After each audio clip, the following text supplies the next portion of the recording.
بسم اللہ الرحمن الرحیم نحمدہ ونصلی علی رسولہ الکریم اما بعد فاعوذ باللہ من الشیطان الرجیم بسم اللہ الرحمن الرحیم۔ ناظرین، حکیم رانا محمد عارف آپ کی خدمت میں حاضر ہے۔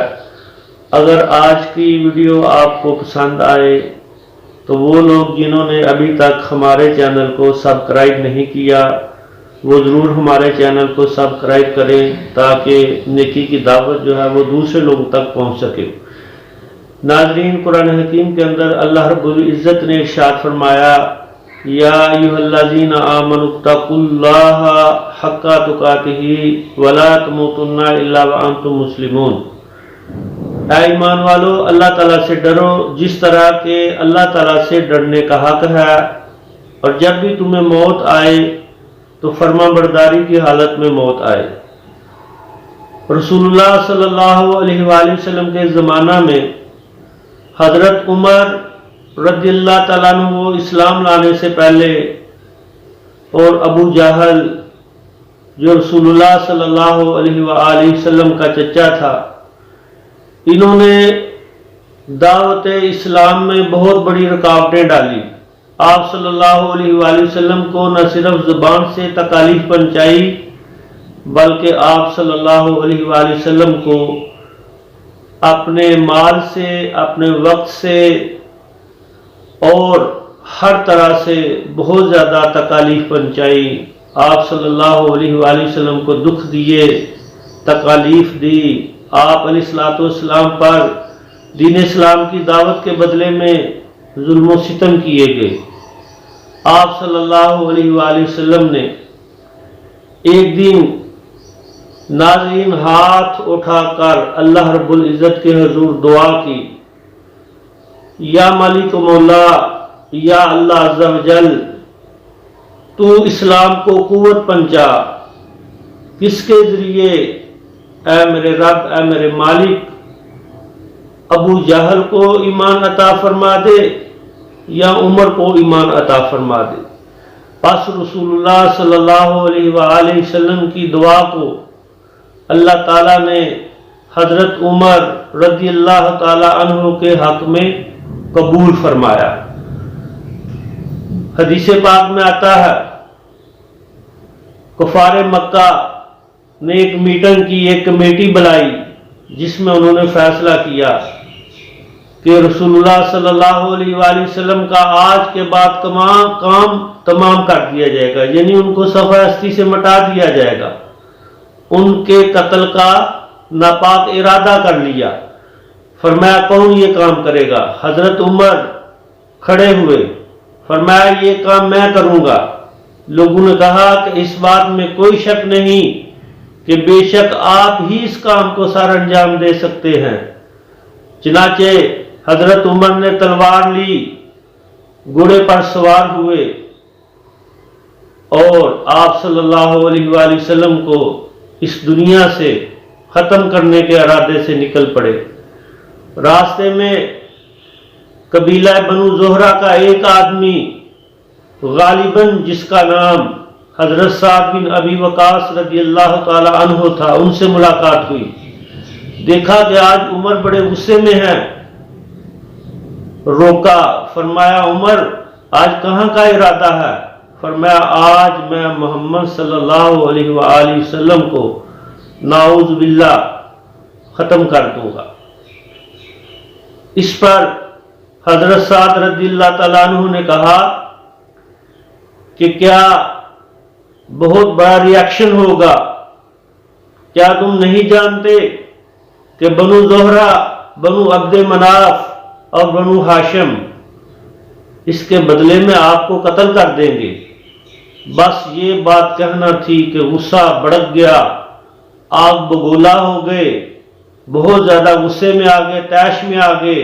فرمایا کہ مجھے لگتا ہے کہ تو بھی بے دین ہو گیا ہے، یعنی تو نے بھی اسلام قبول کر لیا ہے۔ فرمایا کہ ہاں میں مسلمان ہو گیا ہوں۔ فرمایا کہ پہلے میں آپ کا ہی کام تمام کر دوں۔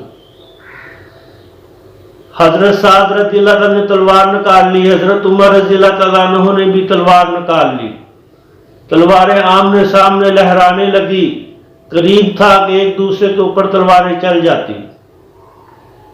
حضرت سعد بن ابی وقاص رضی اللہ تعالیٰ عنہ نے فرمایا کہ پہلے اپنی بہن کی تو خبر لو، اپنے گھر کی تو خبر لو، وہ بھی مسلمان ہو گئے ہیں۔ حضرت عمر رضی اللہ تعالیٰ عنہ غصے میں بھرے ہوئے سواری کے اوپر سوار ہوئے، بہن کے گھر آ گئے، کان لگا کر سنا اندر سے آواز آ رہی ہے۔ ناظرین، وہی اندر قرآن پاک کی تلاوت کر رہا تھا۔ وہ کون تھا؟ حضرت عمر رضی اللہ تعالیٰ عنہ کی بہن اور ان کے بہنوئی کو حضرت خباب رضی اللہ تعالیٰ عنہ ان کے گھر میں قرآن پاک کی تعلیمات دے رہے تھے، اور وہ لوگ سورہ طٰہٰ کی آیات مبارکہ کی تلاوت کر رہے تھے۔ حضرت عمر رضی اللہ تعالیٰ عنہ نے دروازہ کو زور سے کھٹکھٹایا، دروازہ کھلوایا۔ جب اندر گئے، ان کے ہاتھ میں کوئی چیز تھی، زور سے اپنی بہن کو دے ماری، سر پھٹ گیا، خون بہنا شروع ہو گیا۔ ان کے اوپر ایک خوف و ہراس طاری ہو گیا۔ حضرت عمر کی بہن کانپنے لگی۔ فوراً حضرت خباب رضی اللہ تعالیٰ عنہ چھپ گئے، اور حضرت عمر رضی اللہ تعالیٰ عنہ کے بہنوئی بھی چھپ گئے۔ حضرت عمر رضی اللہ عنہ نے کہا کہ بہن، مجھے یہ خبر ملی ہے کہ تو مسلمان ہو گئی ہے، اور تم لوگ کیا پڑھ رہے تھے؟ فرمایا کہ ہم کچھ نہیں پڑھ رہے تھے۔ غصے میں آ گئے، کہا کہ مجھے پتا چلا ہے بہن تو بے دین ہو گئی ہے۔ فرمایا کہ کیا دین اسلام حق پر ہو؟ یہ وہ دین ہے جو حق ہے، کیا ہم حق کو قبول کر لیں اور تم ہماری بات سننے کے لیے تیار نہیں ہو؟ پھر بہن کو اور مارا، یہاں تک کہ بہن کے منہ سے بھی خون نکلنا شروع ہو گیا۔ پھر جو بہنوئی تھے ان کو بھی خوب مارا پیٹا، ان کو داڑھی مبارک سے پکڑ کر کھینچا گیا۔ جب کچھ غصہ ٹھنڈا ہوا تو تب حضرت عمر رضی اللہ تعالیٰ عنہ نے اپنی بہن سے پوچھا کہ تم لوگ کیا چیز پڑھ رہے تھے؟ پھر ان صحیفے کے اوپر نظر پڑی جو وہیں پڑا ہوا تھا، جس کے اوپر سورہ طٰہٰ کی آیات مبارکہ لکھی ہوئی تھی۔ اس کو ہاتھ میں لینے کی کوشش کی۔ حضرت عمر رضی اللہ تعالیٰ عنہ کی بہن نے کہا کہ بھائی تو ناپاک ہے، اس کلام مقدس کو، اس قرآن مجید کو وہی لوگ چھو سکتے ہیں، وہی لوگ پڑھ سکتے ہیں جو پاک اور صاف ہوں۔ حضرت عمر رضی اللہ تعالیٰ نے بار بار اصرار کیا، بہن نے بار بار یہی عرض کیا کہ آپ ناپاک ہیں، پہلے پاک ہو کر آئیں۔ چنانچہ حضرت عمر جب پاک ہو کر آئے، سورہ طٰہٰ کی آیات مبارکہ ہاتھ میں لی، ان کو پڑھا، ان کی تلاوت کی۔ سبحان اللہ و بحمدہ، سبحان اللہ العظیم، اللہ کی شان۔ کہ جب قرآن پاک پڑھا، قرآن پاک کی تلاوت کی، قرآن پاک اللہ تعالیٰ کی رحمتوں سے بری ہوئی کتاب ہے۔ قرآن پاک وہ کلام مجید ہے جو پڑھتا ہے اس کے دل میں اتر جاتا ہے۔ قرآن کے آیات نے ایسا اثر کیا، اللہ کی رحمت ہو گئی، دل کی دنیا بدل گئی۔ آج افسوس، صد افسوس کہ آج ہم کہتے ہیں کہ قرآن نہ پڑھنا، قرآن کو سمجھنے کی کوشش نہ کرنا، گمراہ ہو جائے کوئی، جبکہ اللہ رب العزت کا ارشاد مبارک ہے وَلَقَدْ يَسَّرْنَا الْقُرْآنَ فَهَلْ مِن مُدَّكِرٍ، ہم نے قرآن پڑھنے والوں کے لیے آسان کر دیا ہے، کیا کوئی ہے جو اس سے نصیحت حاصل کرے؟ تو ناظرین، قرآن اللہ کی رحمت ہے، قرآن نور الہی ہے، قرآن وہ اللہ تعالیٰ کا مقدس کلام ہے کہ جو بڑے بڑے جابر لوگ، ظلم و ستم کرنے والے لوگ، گناہ گار لوگ، سیاہکار لوگ، ظالم لوگ جب اس قرآن کو پڑھتے ہیں تو قرآن ان کے دلوں کے اندر اثر کر جاتا ہے، ان کے ذہنوں کے اوپر اثر کر جاتا ہے، ناظرین، یہ قرآن کی شان ہے، یہ قرآن کا اعجاز ہے، یہ قرآن کی رفعت اور بلندی ہے، یہ قرآن کا مقام اور مرتبہ ہے کہ حضرت عمر جیسے غصے میں بھرے ہوئے شخص کو، حضرت عمر جیسے ظالم شخص کو، حضرت عمر جیسے اسلام کے خلاف سازشیں کرنے والے شخص کو سورہ طٰہٰ کی آیات نے ان کی زندگی کو بدل کر رکھ دیا۔ کہا کہ مجھے محمد عربی صلی اللہ علیہ وآلہ وسلم کی بارگاہ میں لے چلو۔ جب حضرت خباب رضی اللہ تعالیٰ عنہ نے یہ الفاظ سنے تو چھپے ہوئے تھے، سامنے آ گئے۔ فرمایا عمر تجھے مبارک ہو، کل رسول خدا صلی اللہ علیہ وآلہ وسلم کی زبان اقدس سے میں نے یہ دعا سنی تھی۔ آپ صلی اللہ علیہ وآلہ وسلم اللہ کے حضور دعا فرما رہے تھے کہ یا اللہ، یا عمر کو ایمان عطا فرما دے یا ابو جہل کو ایمان عطا فرما دے۔ اے عمر تجھے مبارک ہو کہ رسول اللہ صلی اللہ علیہ وآلہ وسلم کی دعا کو اللہ تعالیٰ نے تمہارے حق میں قبول کیا۔ سبحان اللہ۔ حضرت عمر رضی اللہ تعالیٰ عنہ بڑے زور آور تھے، بڑے قوت والے تھے، بڑے پہلوان تھے اور بہت بڑے سپہ سالار بھی تھے۔ ان کے اندر کوئی خوف نہیں تھا، کوئی ڈر نہیں تھا۔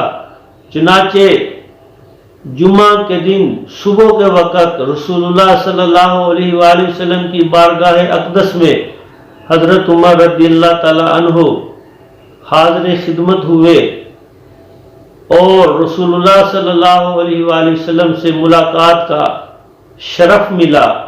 آپ صلی اللہ علیہ وآلہ وسلم کے ہاتھ مبارک پر دین اسلام کو قبول کیا۔ پھر اللہ تعالیٰ نے حضرت عمر رضی اللہ تعالیٰ عنہ کو اتنی زیادہ برکت دی کہ حضرت عمر رضی اللہ تعالیٰ عنہ کے ذریعے دعوت اسلام کا کام لیا گیا۔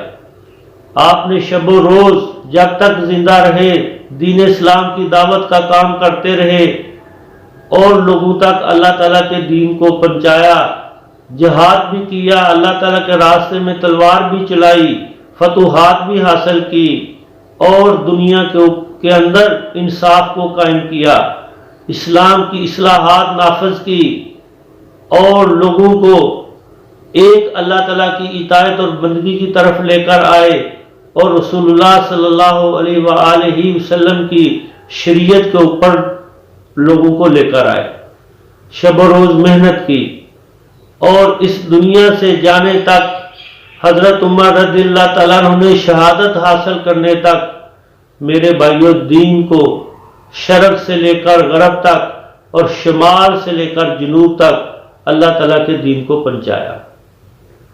آج ہم نے بھی اپنی ایمانی کیفیت دیکھنی ہے کہ ہمارے اندر کتنا ایمان ہے، ہم آخرت کے لیے کتنی محنت کرتے ہیں۔ سب سے پہلی بات ہم نے یہ دیکھنا ہے، اپنا محاسبہ کرنا ہے کہ کیا ہم دنیا کی زندگی کو آخرت کی زندگی کے اوپر ترجیح دیتے ہیں یا کہ آخرت کو دنیا کی زندگی کے اوپر ترجیح دیتے ہیں۔ سب سے پہلے اپنے دیکھنا ہے وہ لوگ جو اپنی دنیا کی زندگی کو آخرت کے اوپر ترجیح دیتے ہیں، ناظرین یقیناً وہ بہترین لوگ ہیں، وہ لوگ اولیاء اللہ ہیں، وہ اللہ تعالیٰ کے دوست ہیں، وہ لوگ اللہ تعالیٰ سے ڈرنے والے ہیں جو دنیا کی زندگی کو آخرت کی زندگی کے اوپر ترجیح دیتے ہیں۔